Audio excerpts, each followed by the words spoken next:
Alhamdulillah hamdan katsiran thayyiban mubarakan fihi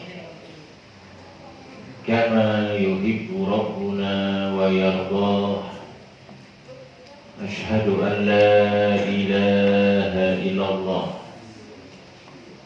wahdahu la syarika lah wa asyhadu anna Muhammadan abduhu wa rasuluh sallallahu alaihi wa ala alihi wa ashabihi wa man tabi'ahum bi ihsanin ila yaumiddin wa ba'd.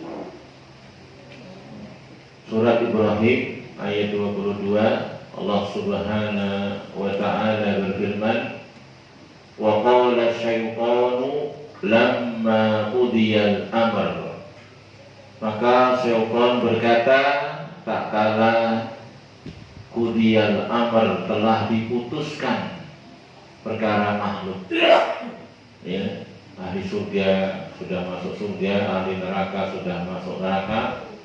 Ya, syaitan berkata ini kepada ahli neraka yang tergoda, yang terbujuk, ya, yang terkena makar tipu daya syaitan. Ya, syaitan mengatakan innallaha wa'adakum wa'dal haqqi wa wa'adtukum fa ahlaktukum.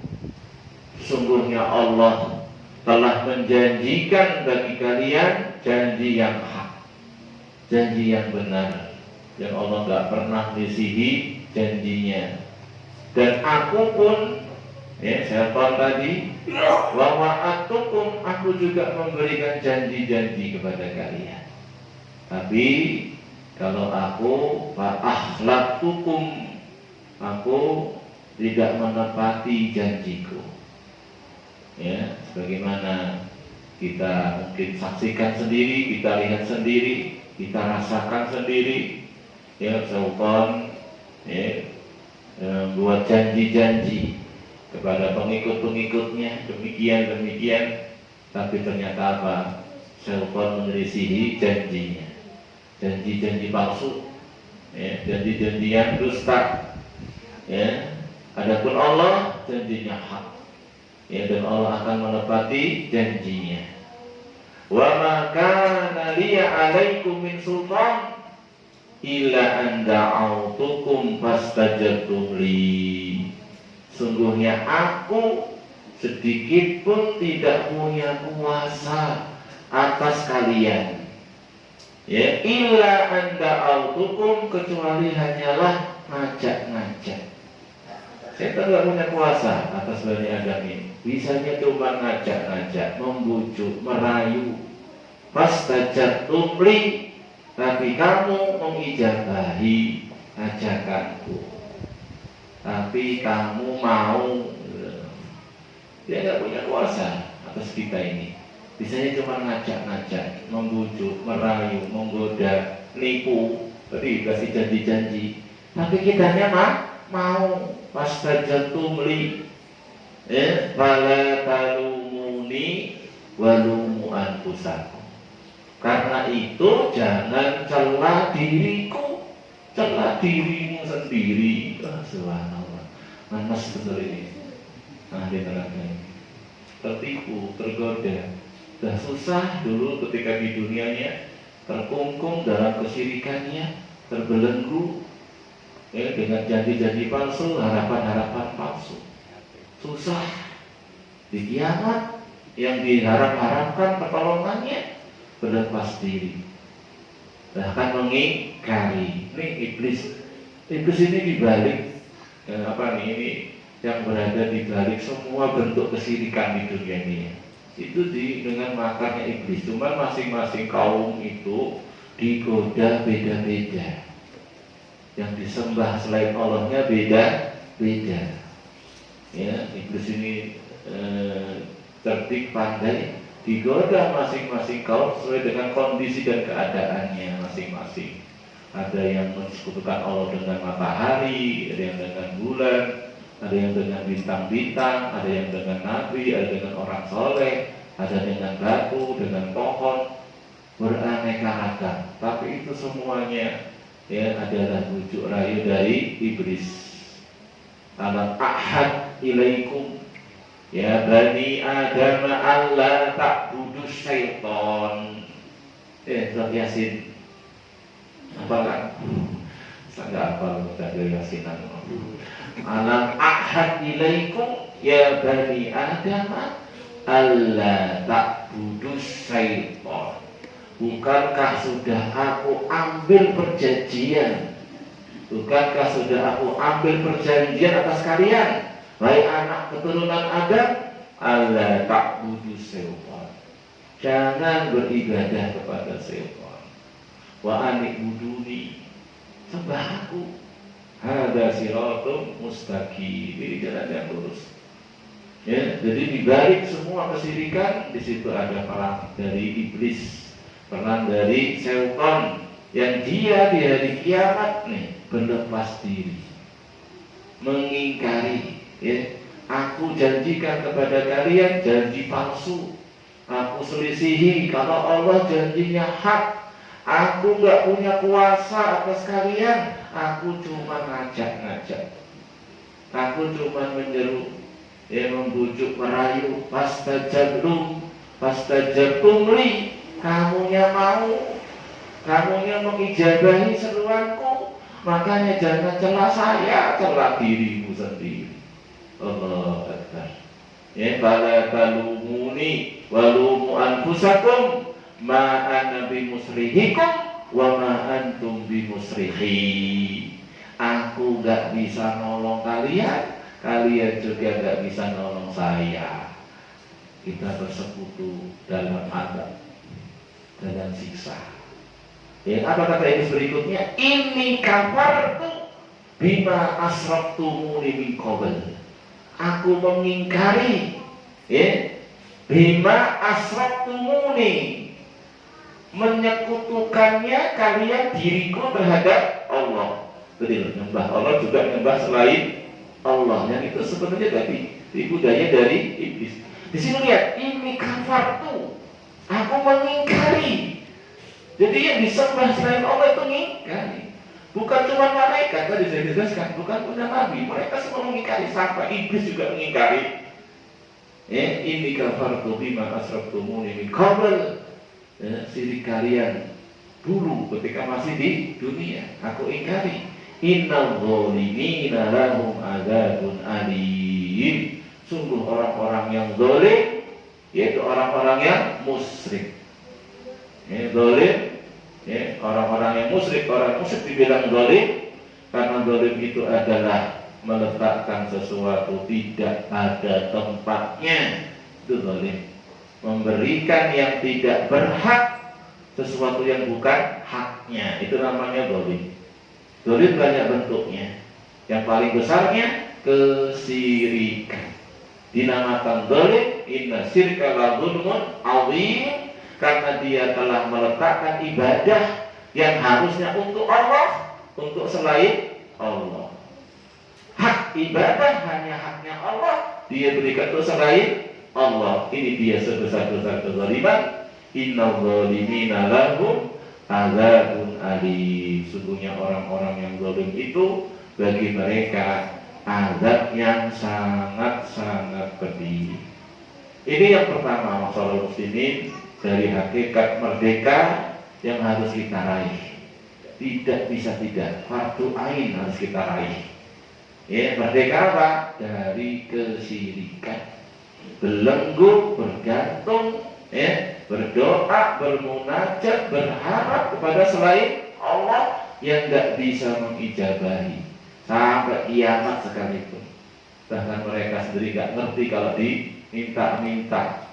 Bahkan mereka nanti akan berlepas diri, ya, jadi musuh bagi yang beribadah kepadanya, mengingkari peribadahan tersebut. Ya, rugi. Ya, kemudian yang kedua dari hakikat makna kemerdekaan adalah merdekanya kita dari hawa nafsu. Ya, merdeka dari hawa nafsu. Allah Subhanahu wa ta'ala menyebutkan dalam Quran adanya orang-orang yang mempertuhankan hawa nafsunya. Dalam surat Al-Jasiyah ayat 23, Jasiyah 23, Allah mengatakan, afara'aita man ittakhadha ilahahu hawa. Ya. Tidakkah engkau melihat orang-orang yang menjadikan hawa nafsunya sebagai Tuhannya? Ittakhadha ilahahu, menjadikan ilahnya, sesembahannya yang diibadahi, hawahu, hawa nafsunya. Tidakkah engkau melihat orang-orang yang telah menjadikan hawa nafsunya sebagai Tuhannya?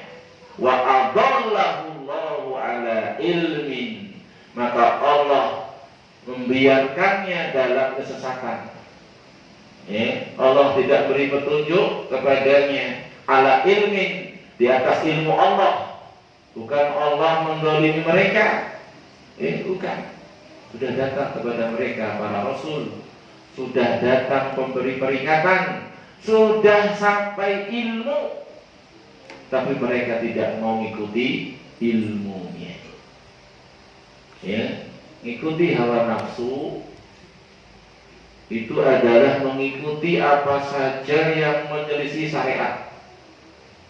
Mengikuti apa saja yang dari syariat, itu dia gambaran orang yang mengikuti hawa nafsunya. Maka dalam sebuah ayat Allah Subhanahu wa ta'ala menyatakan dalam surat Al-Qasas ayat 50, fa illam yastajibu laka fa'lam annama yattabi'una ahwa'ahum. Apabila mereka tidak mengijabahi ajakanmu, seruanmu, wahai Nabi Allah, wahai Rasulullah, fa'lam, ketahuilah, annama yattabi'una ahwa'ahum. Ketika itu mereka hanyalah mengikuti hawa nafsunya. Kalau mereka tidak mengijabahi ajakanmu, seruanmu, maka ketahuilah mereka ketika itu sedang mengikuti hawa nafsunya. Wa man adallu mimman ittaba'a hawa bighairi hudan minallah. Siapa lagi yang lebih sesat daripada orang yang mengikuti hawa nafsunya tanpa petunjuk dari Allah. Innallaha la yahdil qaumadz zalimin. Allah enggak beri petunjuk kepada orang-orang yang zalim. Kalau mereka tidak mengijabahi seruanmu, ajakanmu, ketahuilah mereka sedang mengikuti hawa nafsunya. Dari sini Syekhul Islam Ibnu Taimiyah rahimahullah punya kalimat emas. Apa kata beliau? Beliau mengatakan, man lam yattabi ilmahu faqad ittaba'a hawah. Man lam yattabi ilmahu faqad ittaba'a hawah. Siapa saja yang enggak ngikuti ilmunya, maka ketika itu dia sedang ngikuti hawa nafsunya. Antum, kita semua termasuk saya belajar taklim, ngerti agama Allah, ngerti syariat Allah, ngerti apa yang diserukan Rasulullah. Ilmu sudah sangat banyak. Antum taklim sudah lama, kayaknya udah puluhan tahun ya taklim. Iya dah, udah puluhan tahun kan. 2000 tahun 2000 udah ada taklim kan. Ini udah 2025. Sudah puluhan tahun taklim, sudah banyak ilmu. Mana aplikasi ilmunya, mana perwujudan ilmunya, mana perubahan antum? Sudah taklim, sudah belajar, sudah lama, mana perubahannya? Jangan-jangan yang syirik tetap syirik, ini kacau. Yang bid'ah tetap bid'ah, yang riba tetap riba, yang utang gak dibayar ya, dan taklim juga gak dibayar. Mana ini ilmunya? Antum taklim, antum belajar itu sudah berat. Ya. Taklim sudah berat ya. Tapi itu belum selesai, belum cukup. Udah taklim, udah ngerti, udah paham, belum selesai. Bahkan ilmu antum itu semuanya akan jadi bumerang, jadi senjata makan tuan. Kapan? Kalau nggak diamalkan. Makanya niat belajar taklim bukan tambah ilmu titik, nah keliru. Ya benar, tambah ilmu, tambah wawasan, tambah pengetahuan, tapi jangan titik di situ. Niatkan untuk mengamalkannya. Bahkan antum sudah mengamalkan ilmu saja, belum selesai, belum titik itu. Amal antum itu dari ilmu yang sudah antum dapatkan, antum amalkan, itu amalnya akan sia-sia. Haba'an mansura, jadi debu yang bertebaran. Kenapa? Amalnya harus ikhlas. Fawailul lil musallin. Celaka orang yang sholat tuh. Nah, sholat pasti celaka tadi ini. Nggak sholat kayak apa berarti? Yang sholat aja bisa celaka. Apa di antara celakanya? Alladzina hum fi sholatihim sahun. Alladzina sholatihim sahun, yaitu orang yang lalai dari sholatnya. Nunda waktu, tanggung masih maju di sawah, masih ada waktu, belum terbenam, maju lagi, sudah mau terbenam dulu, mau habis asalnya di dalam kurang sampai lupa dah azan maghrib. Waduh, ini lalai dari sholatnya. Alladzina hum yura'un, sholat tapi riya, wail bagi mereka, celaka. Jadi sudah belajar, sudah taklim, capek letih ya, capek enggak? Letih. Itu ilmunya jadi bumerang, kecuali yang diamalkan. Udah beramal lebih capek lagi. Ya, udah belajar, udah bekerja, amalnya sia-sia. Kecuali yang tulus, yang ikhlas. Sudah tulus, sudah ikhlas selesai? Belum, karena nggak tahu kita nikmatinya. Husnul khotimah, apa su'ul khotimah. Kita nggak ngerti. Siapa yang sudah dapat jaminan di sini? Pasti ahli surga. Matinya pasti istiqomah di atas ilmu, di atas amal yang ikhlas tadi. Gak ada. Kok zaman Rasul banyak, pasti jalan-jalan fil jannah, pulang fil jannah, pulang fil jannah. Sekarang wahyu sudah terputus, gak ada wahyu lagi, gak ada jaminan. Jangan aku merasa aman loh. Dah taklim, dah ngaji, pasti ahli surga. Banyak kejadian, banyak kisah. Bukan kita levelnya, ulama, ustaz. Berbalik ke belakang, kena subhat, kena syahwat. Belum jaminan. Terus taklimnya terus, jangan berhenti. Ngamalkan juga terus juga terus. Sampai Allah wafatkan kita di atas itu seluruhnya. Sampai kita mati baru aman. Sampai kita menginjakkan kaki ke surga, baru selesai itu sudah. Silahkan disuatu mau apa, Allah kasih.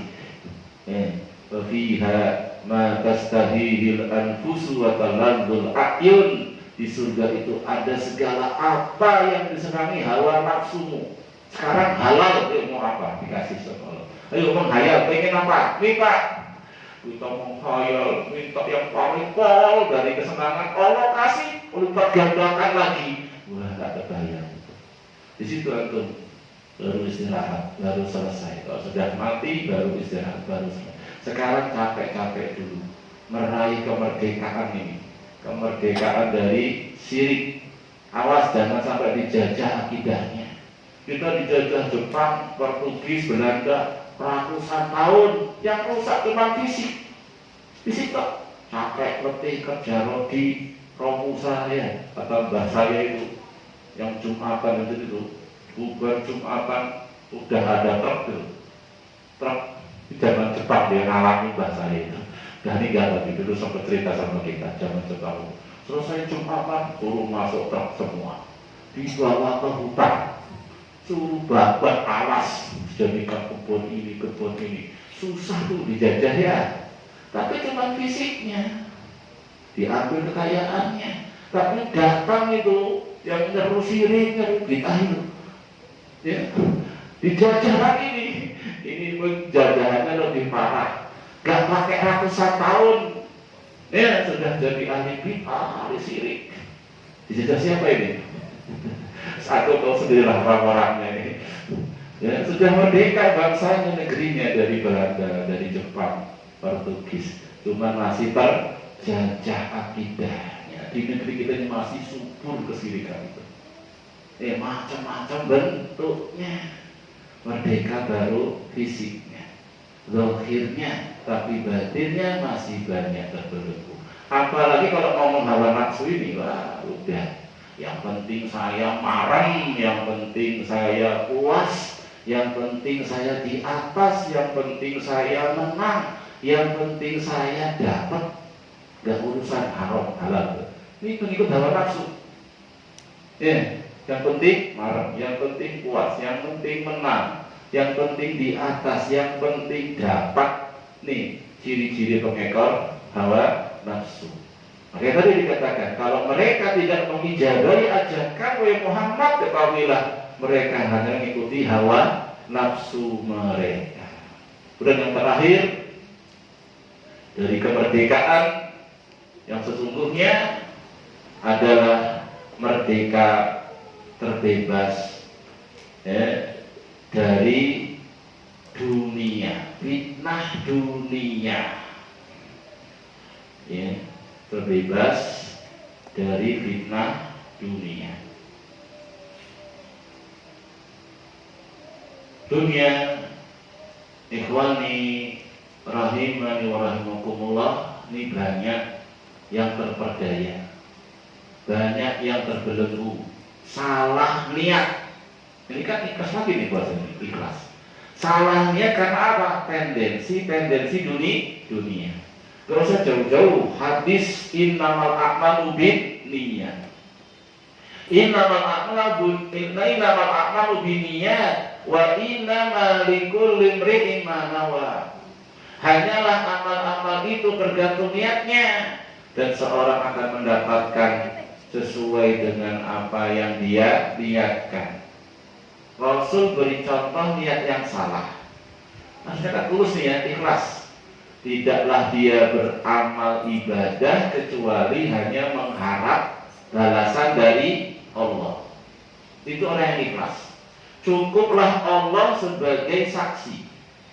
Walaupun orang gak lihat, orang gak muji, orang gak nyanjung, gak ketahuan, gak jadi masalah. Yang penting Allah ngerti, dan Allah mesti ngerti yang kita lakukan.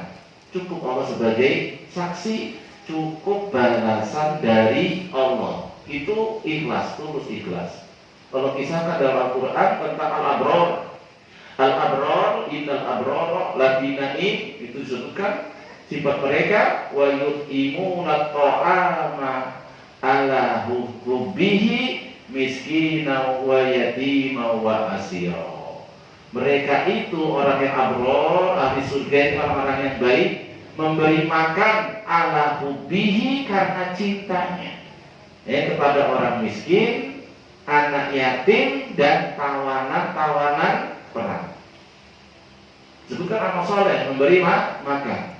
Apa kata mereka? La nuridu minkum jaza'au wala syukura. Kami memberi makan ini karena cinta karena Allah kepada kalian. Cinta orang miskin, cinta anak yatim. Ini cinta yang tulus, cinta yang ikhlas. Dan cinta sama orang miskin mau ngarepin apa coba? Sama orang kaya dekat-dekat ini, jangan-jangan ada udah diberi batu ini. Orang miskin loh, mencintai orang miskin, dekat sama orang miskin, yang asalnya yang orang miskin, tidak ada dunianya di situ. Dan mereka memberi makan karena cintanya tadi kepada Allah. Lillah, fillah. La nuridu minkum, kami tidak inginkan dari kalian sedikit pun jazaa, balasan. Gak ngarep-ngarep balasan. Wala syukuro, bahkan sekedar ucapan terima kasih juga enggak. Dah beramal gitu, polos saja dah. Nanti Allah yang balas. Itu orang yang terus ikhlas. Yang lihat ini bagaimana dunia kadang merusak niatan-niatan yang soleh itu. Ada kata Rasul, "Faman kana hijratuhu lidunya yusibuha. Ya, fenomena hijrah ini ya dengan banyak makna. Kalau asal maknanya hijrah itu pindah dari negeri kafir, negeri musyrik ke negeri Islam. Itu hijrah. Dan ini menunjukkan betapa pentingnya merdeka akidah. Dia kaum muslimin dulu ketika di Mekah terjajah. Ya, gak bebas beribadah hanya kepada Allah, disiksa, diintimidasi, diteror, fisiknya, mentalnya, sampai apa? Allah perintahkan kepada mereka untuk pindah. Ya, sampai itu tingkatannya kita dalam usaha mencari kemerdekaan dalam akidah, dalam tauhid. Kalau tempat kita itu tinggal nggak mendukung, pindah. Kalau aku nggak bisa kokoh di situ, nggak bisa mewarnai apalagi, malah terwarnai, pindah. Karena hati itu lemah, mudah berubah-ubah. Pindah untuk meraih kemerdekaan tauhid, ya. Kemerdekaan dari sini, tidak sampai.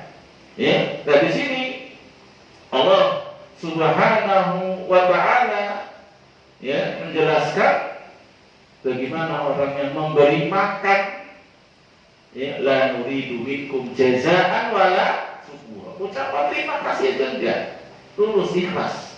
Lihat dalam hadisnya ada orang itu berhijrah apa? Lidun ya yusibuha. Ini contoh niatan yang salah. Dan orang yang salah niat seperti ini karena dunia itu rugi. Coba lihat 3 orang dalam hadis yang dikatakan pertama kali bahkan dirasakan kepada mereka agak neraka. Jadi koreknya api neraka, bahan bakarnya api neraka. Bukan orang musyrik.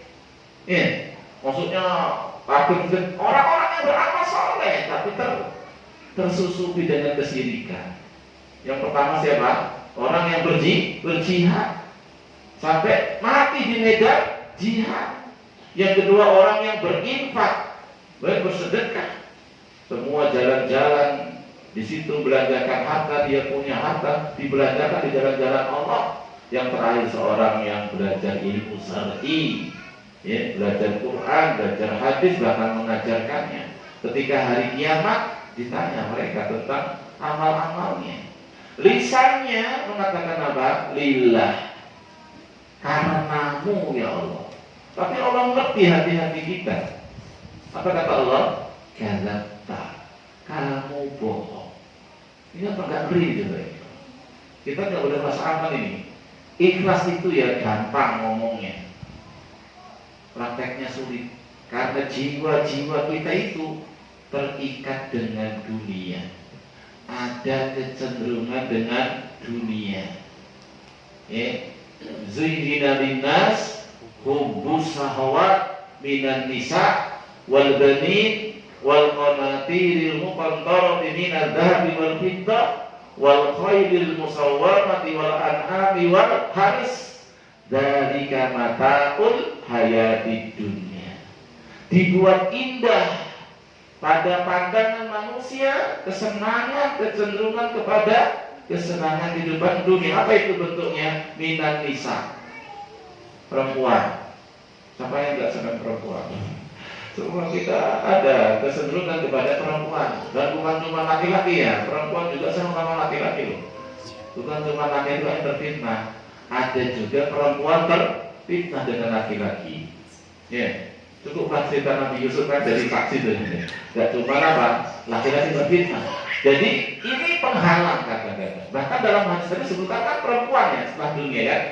Faman kana hijratuhu lidunya yusibuha awit ro'atin yang ibuha. Coba ini bahayanya syahwat dunia. Kalau kita gak terbebas daripadanya, bisa merusak niat-niat kita.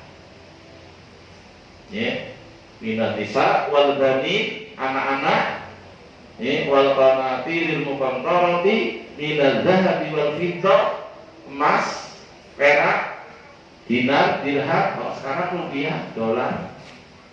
Ya. Minal dzarfiddah wal khayl musawwamah, khayl kuda, kendaraan. Kok sekarang ya enggak kuda. Banyak orang kadang pengen dapat motor gede ya, mobil gede, semua cara halal. Nah, ini kan dia terpukul dengan dunianya, rusak niatannya. Khail musawwamah wal an'am. An'am binatang ternak. Ya, peternakan, sekian banyak peternakan di dunia. Wal harus pertanian. Ya, perkebunan. Inilah dia dari mataul hayati dunia. Seorang yang merdeka hendaknya dia merdekakan dirinya dari belenggu syahwat dunia yang bisa apa? Bisa merusak niatan-niatannya, jadi berubah. Zahirnya berjihad sampai mati bahkan di medan perang. Zahirnya habis hartanya di jalan-jalan Allah. Zahirnya dia seorang dai, seorang ahli baca Quran, membacanya, mengajarkannya. Di hari kiamat ditanya niatannya, bisanya bilang ikhlas. Tapi Allah katakan kadzabta, kamu dusta, kamu bohong, kamu berjihad apa dalam niatannya?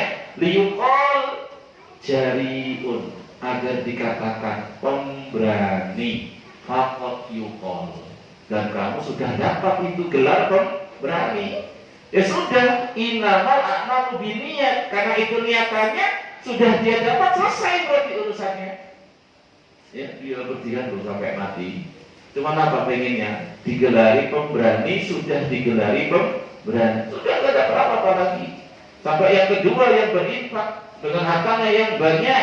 Ternyata apa niatannya? Liyuqal jawad, agar dikatakan orang yang dermawan. Faqat yuqal, niatannya cuma pujian manusia, dibilang dermawan, dan sudah digelari dengan dermawan. Sampai yang terakhir yang baca Quran, ahli baca Quran, ternyata apa? Niatannya hanya sekedar ingin digelari qori, ahli baca Quran. Faqat yuqal, dan manusia sudah menggelari kamu dengan qori. Akhirnya apa bata nasibnya? Diseret, berkelompok di atas wajahnya, dilemparkan ke neraka. Makanya Allah Subhanahu wa taala berfirman dalam surat Luqman ayat 33, ya ayyuhan nasu taqu rabbakum, wahai manusia, takutlah kalian kepada Allah, bertakwalah kalian kepada Allah. Wakhshaw yawman la yajzi walidun aw waladihi wala mauludun huwa jazin aw walidihi sayyi'a. Wahai manusia, hendaknya kalian takut kepada Allah, bertakwalah kepada Allah. Hendaknya kalian takut suatu hari di mana di hari tersebut seorang ayah tidak bisa memberi kemanfaatan kepada anaknya.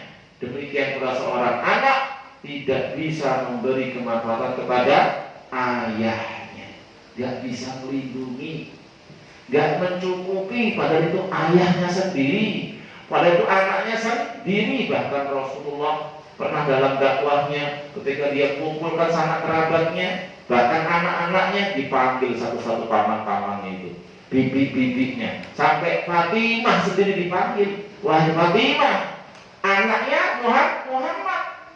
Ya, bapakmu ini gak bisa nolong kamu sedikit pun. Gimana mau nolong kalau gak mau mengijabahi seruan Rasulullah? Gak ada gunanya sebagai bapak, gak ada gunanya sebagai anak, gak ada gunanya sebagai paman. Kalau sudah beda akidah, gak bisa menolong. Takutlah kepada Allah, ya, bertakwalah kepada Allah. Takutlah suatu hari di mana seorang ayah gak bisa beri manfaat kepada anaknya, gak bisa mencukupi anaknya, gak bisa melindungi anaknya. Demikian pula kebalikannya. Inna wa'dallahi haq, sesungguhnya janji Allah itu hak. Masing-masing akan dimintai pertanggungjawaban, masing-masing akan dibalas sesuai dengan amal-amalnya. Apa kata Allah di akhir ayatnya? Fala taghurrannakumul hayatud dunya, maka janganlah kalian sekali-kali tertipu dengan kehidupan dunia. Wala yaghurrannakum billahil ghurur, dan jangan sampai kalian tertipu dengan penipu, maksudnya syaitan. Allah peringatkan dari dunia, dari syaitan yang menipu. Dalam hadis yang lain Rasul mengatakan, inna dunya hulwatun ya khadiratun, sungguhnya dunia itu manis, dunia itu hijau, manis dinikmati dengan lisan, hijau indah ketika dinikmati dengan mata. Ini penyebab dunia itu begitu banyak memfitnah manusia. Ini adalah tipuan dan godaan yang luar biasa, sehingga membuat kaki manusia banyak yang tergelincir, ya, banyak yang tergelincir, banyak yang nggak lulus ketika diuji dengan ujian-ujian fitnah dunia, bahkan sampai mengorbankan akhiratnya untuk kepentingan dunianya. Dunia itu sedikit, dunia itu sedikit, ya. Akhirat yang tidak ada tidak ada batasannya.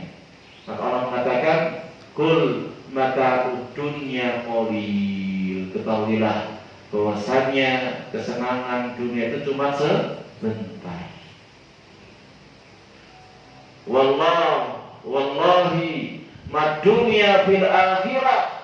Dalam sebuah hadis yang Imam Muslim, Rasul mengatakan, demi Allah, mad dunya fil akhirah illa mislu ma yaj'alu ahadukum isbi'ahu fil yammi falyandur bima yarji. Demi Allah, tidak ada dunia itu dibandingkan akhirat kecuali perumpamaannya salah seorang dari kalian menyelupkan satu jarinya ke laut, silahkan dia cabut, dia lihat yang lempel ke jarinya dari air laut. Itulah dunia. Sedangkan akhirat lautan itu sendiri sangat sedikit, ya. Dunia singkat, gak lama. Kalau akan labistum fil ardi ada sini.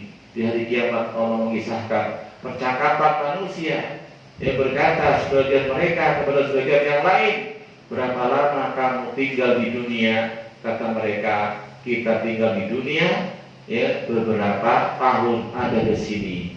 Qalu labisna yauman aw ba'da yaumin fas'alil adi. Oh enggak, cuma satu hari atau separuh hari. Maksudnya dunia dibanding akhirat itu, ya, dunia seluruhnya itu akhirat. Dunianya itu cuma apa? Satu hari atau setengah harinya. Sebentar.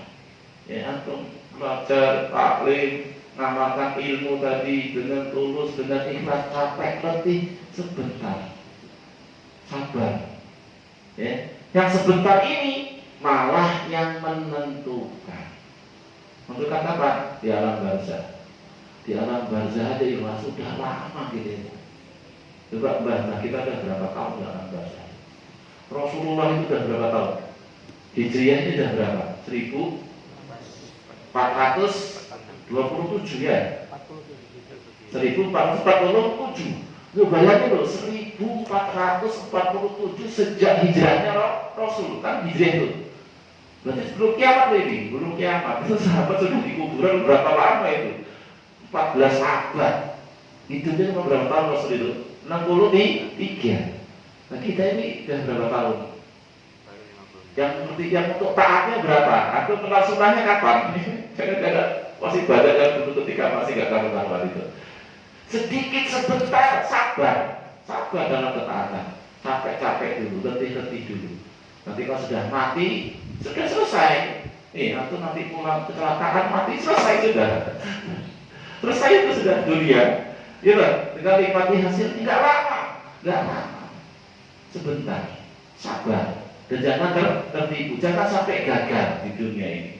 Ya, gagal meraih kemerdekaan. Merdeka dari syirik, merdeka dari hawa nafsu, merdeka dari dunia.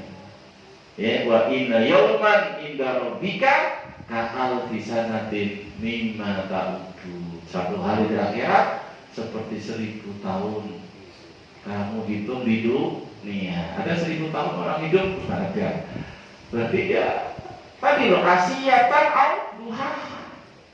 Di dunia cuma kayak sore tok. atau pagi tok dibanding nanti di akhirat, sangat sebentar, sangat lama.